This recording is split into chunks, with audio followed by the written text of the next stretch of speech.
What if everything you've been told about history is a lie? What if the home your soul longs for isn't in this world, but beneath the waves of forgotten time? Long before Atlantis, there was a sacred land called Lemuria, where humanity lived in pure harmony with Earth, Spirit, and the stars. This wasn't a myth, it was memory, a living frequency still echoing in the hearts of those who remember. If you've ever felt like you don't belong here, it's because a deeper truth is calling you home. Stay with me and you will remember something your soul never truly forgot. Part 1. The Forgotten Land Beyond Time. Long before the stories of Atlantis captivated the minds of mystics and scholars, Lemuria thrived, not as a kingdom of conquest, but as a sanctuary of harmony. This was a world not built on domination or division, but on the unity of all life. It existed in balance with the earth, the stars, and the spirit. Technology was not a tool of control, but a song of intention, made of sound, of frequency, of energy aligned with divine will. And if you feel something stirring as you hear these words, then you are part of the remembering. Imagine a place where the oceans were still sacred, where the wind carried whispers of the stars, and the earth pulsed beneath bare feet like a living heart. Lemuria was such a place. It stretched across what is now the vast Pacific, touching the edges of Asia, Australia, and the Americas. Not just a continent, but a cradle of consciousness. Modern science once theorized the existence of such a land to explain how certain species could have once lived across distant continents. They speculated about land bridges, tectonic shifts, and sunken masses. But the story of Lemuria goes far beyond science. It was never just about land. It was about light, about the beings who lived there and the consciousness they carried. These were not primitive people.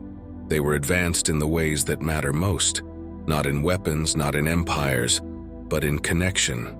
The Lemurians lived through their hearts, guided not by logic but by intuition. They did not need language, for their communication was direct. Thought, emotion, and energy, shared in perfect understanding. They lived in deep communion with nature, with the animals, with the stars, with each other. Every being had a role, a purpose, and a soul mission. No one lived out of alignment. And because of this, there was no fear, no need for hierarchy or control. Life was sacred, and it was honored in every breath. A civilization of vibration. The technology of Lemuria would be unrecognizable to us today, not because it didn't exist, but because it existed on an entirely different level. They didn't build with metal or machines. They worked with frequency, intention, and crystalline energy. Temples sang. Water responded to thought. Light was shaped, not captured. They understood the vibrational nature of all things, and they worked in harmony with that truth. They were not disconnected from the cosmos. In fact, many believed that the Lemurians were starborn, that they came from places like the Pleiades, Sirius, and other high-dimensional systems, bringing with them the wisdom of the stars. They chose Earth not to dominate, but to anchor light, to hold a frequency that would guide the planet into harmony. They chose Lemuria as their home because it was a sacred intersection of ley lines, energies, and celestial gates. Their homes were not fortresses, but living structures, grown from organic material, harmonized with the natural world. Crystals were not decorations, they were instruments, conductors of healing, memory, and communication. Some Lemurians were healers who used sound to restore the energy fields of the body. Others were wisdom keepers, storing light codes in sacred sites and geometric forms. Everything had meaning. Everything had spirit. The heart-centered way of being. What made Lemuria so different from the civilizations we know today is not their level of advancement, but the direction of their advancement. While modern societies move outward, building, expanding, controlling, the Lemurians went inward. They saw the heart as the highest intelligence and the soul as the truest compass. They didn't need laws or punishment. They lived in alignment with universal law because they remembered who they were. Their lives were woven around the rhythms of the earth. They rose with the sun and rested with the moon. They honored the tides, the seasons, and the shifting stars. Ceremony was not reserved for special days. It was life itself. Every meal, every gathering, every breath was a sacred act. And most importantly, they lived in community, not in the modern sense, but in soul unity. There was no separation between beings. Each individual was honored, and yet all were seen as one. There was no ego to protect, no status to defend, just purpose, just presence, just love. Lemuria and the Divine Feminine. If Atlantis is often remembered as a symbol of masculine power, logic, and the pursuit of knowledge, Lemuria represents the Divine Feminine. She is the energy of the heart, the moon, the ocean, and the inner knowing that cannot be explained, only felt.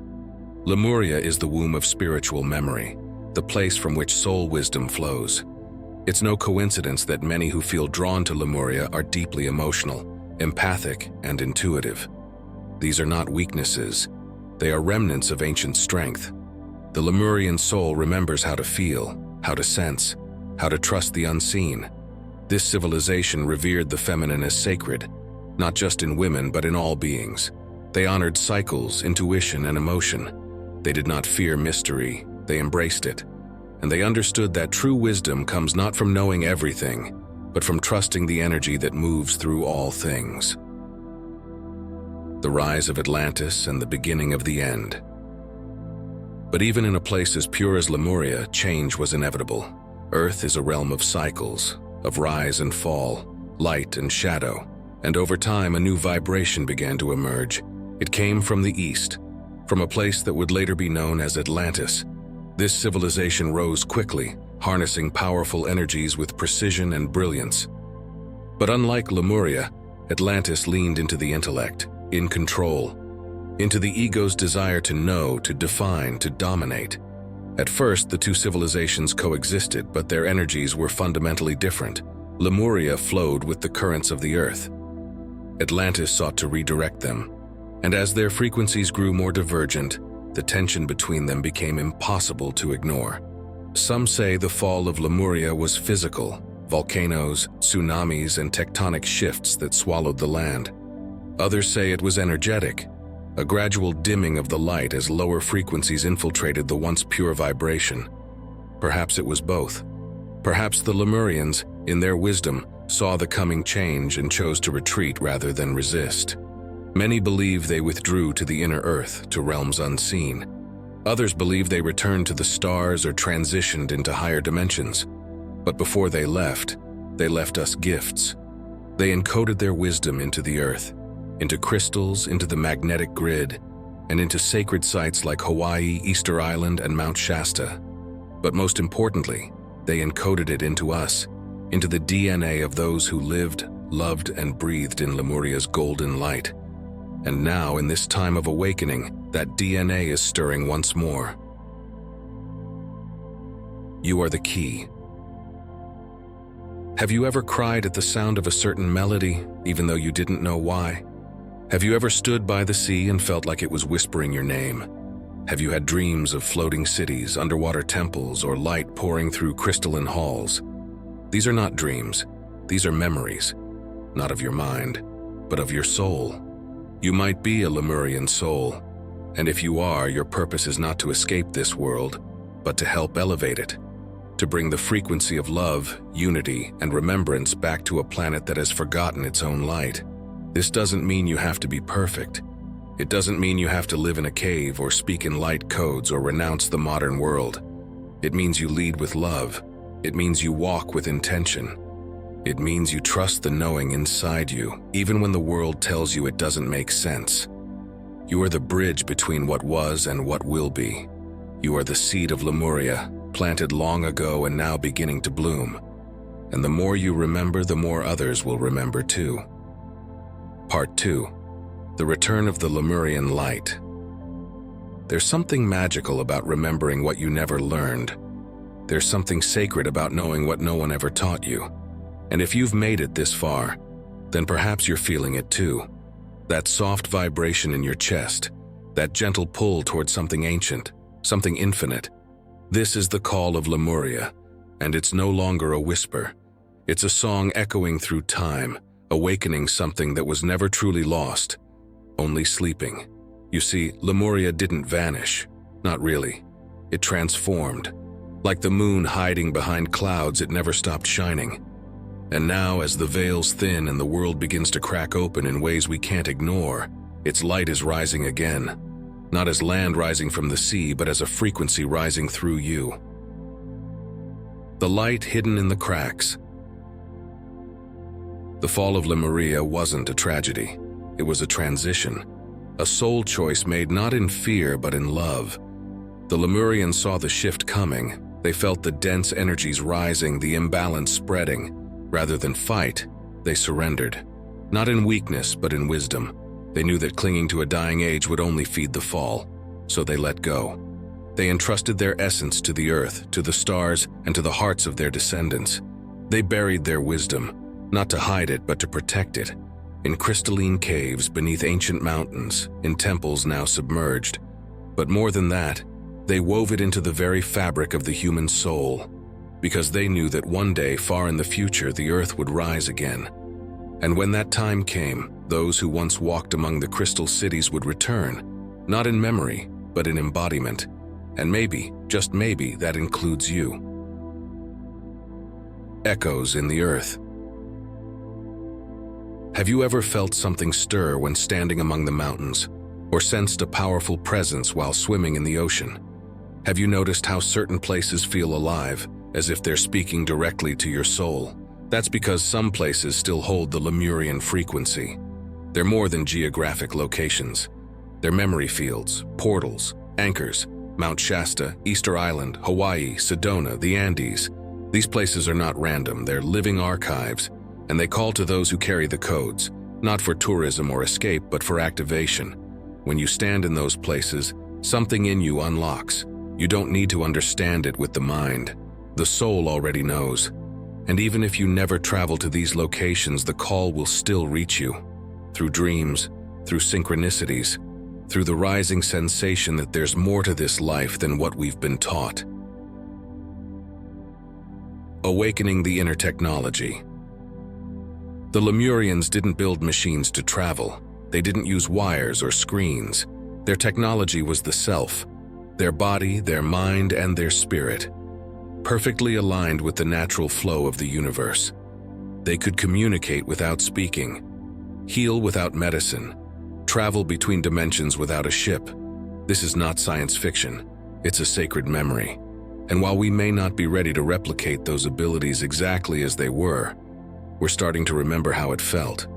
That's why you might feel overwhelmed in crowds or sense the emotions of others like they're your own. It's not that you're too sensitive. It's that your inner technology is coming back online. That ability to feel deeply, to know things you were never taught, to receive messages in your dreams. These are Lemurian gifts reawakening. And the more you honor them, the stronger they become. The more you trust them, the clearer they grow. This is why stillness matters. Meditation, intuition, being in nature, listening, not just with your ears, but with your entire being. These are the keys, not because they're trendy, but because they're ancient. They help you tune back into the frequency of who you really are. The rise of the new earth. We are not just remembering Lemuria to honor the past. We are remembering it to guide the future. Because right now, Earth is at a turning point. Old systems are crumbling, truths are surfacing, energies are rising. And in the middle of it all, souls like yours are awakening, not to escape, but to help build what comes next. This is the essence of the new Earth, not a utopia handed to us, but a reality we co-create through intention, frequency, and alignment. A world where compassion matters more than control, where unity transcends division, where the soul is not denied but celebrated. Lemurian souls are here to anchor that vision, not by preaching, not by fighting, but by embodying, by becoming living bridges between the old and the new, between earth and stars, between memory and potential. You may not always feel ready, you may doubt yourself, but that's part of the path. Lemurian energy is not about perfection. It's about presence, integrity, quiet power, the courage to live with an open heart in a world that often celebrates closed ones. Living the Lemurian way. So how do we return to the Lemurian frequency? Not through grand gestures, but through subtle choices, through how we speak, how we listen, how we hold space for others without judgment, how we honor our emotions instead of numbing them, how we reconnect with the earth, not just as a resource, but as a living, breathing being. The Lemurians lived in rhythm. They woke with the sun and rested with the stars, planted their dreams with the moon, danced with the rain and sang with the wind. They didn't rush, they didn't chase, they trusted, they allowed, they flowed, and we can begin to do the same. Even now, in a world that moves too fast, you can choose to slow down, to breathe, to feel, to remember. Because presence is a portal. Every time you pause to listen to your intuition instead of your fear, you step into the Lemurian frequency. Every time you speak with love instead of control, you activate your soul memory. Every time you trust your heart, even when it doesn't make logical sense, you help bring Lemuria back into this world. It's not about recreating the past. It's about letting the past reawaken the truth of who you are. The soul purpose you can't ignore. Maybe you've always felt different, sensitive, deeply emotional, like you never really fit into this world. You weren't meant to. You came to change it. Lemurian souls often feel like old souls even when they're young. They may be drawn to water, to stars, to crystals, and to healing. They're often artists, empaths, and visionaries. They carry a sense of purpose they can't always name, but they feel it, like a current pulling them towards something more. And that more is not outside of you. It's within. You are the more. You are the memory. You are the flame that survived the flood, and your purpose is not something you have to figure out. It's something you remember layer by living with integrity, by following what lights you up, by honoring your emotions even when they're inconvenient, by staying soft in a world that tries to make you hard. We are the return. You and I, and so many others like us, are not here by chance. We are part of a greater pattern, a wave of souls returning, not to repeat the past, but to rise from its wisdom, to bring the heart of Lemuria into the now. And we do it not by standing above others, but by standing beside them, not by teaching from a pedestal, but by living the truth of what we remember. We are not here to be louder. We are here to be clearer, not to be perfect, but to be present.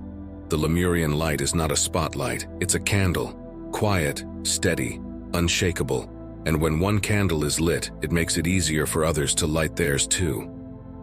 You don't need to have all the answers. You only need to stay in the frequency of love. That is the true technology. That is the power that built Lemuria. And it is the power that will shape the new earth. The sacred flame within. So what now? Where do you go from here? You go inward, you go slower, you listen more deeply, you remember. You sit with the ocean and let it speak to your bones. You hold the crystals and let them awaken your cells. You close your eyes and breathe with the earth, feeling her heartbeat sync with yours. You trust the visions that come, the sensations, the dreams. You let your soul lead, and when the world feels too heavy, you come back to this truth. You are not just human, you are ancient, you are light, you are love. You carry within you the flame of Lemuria, eternal, unshaken, waiting only to be remembered. And by walking your path with presence, with softness, with sacred purpose, you bring that light into the world. You remind others of what they've forgotten. You become the return. You become the remembering. You become Lemuria. Thank you for watching. I appreciate your time if you are still with me, and if you would like, please think about subscribing to our channel. You may then receive updates on new videos that will provide you with additional knowledge, manifestations, philosophy, and personal development ideas. Your thoughts and opinions regarding this video would be much appreciated. Your contribution stimulates our cosmic research, and we are incredibly appreciative of your being here. And never forget that we are always here for you and wish you the best possible life filled with success and happiness. I hope you have an amazing day. If you have watched until the end, please respond with MMM, Master Motivational Mindset, so we can connect.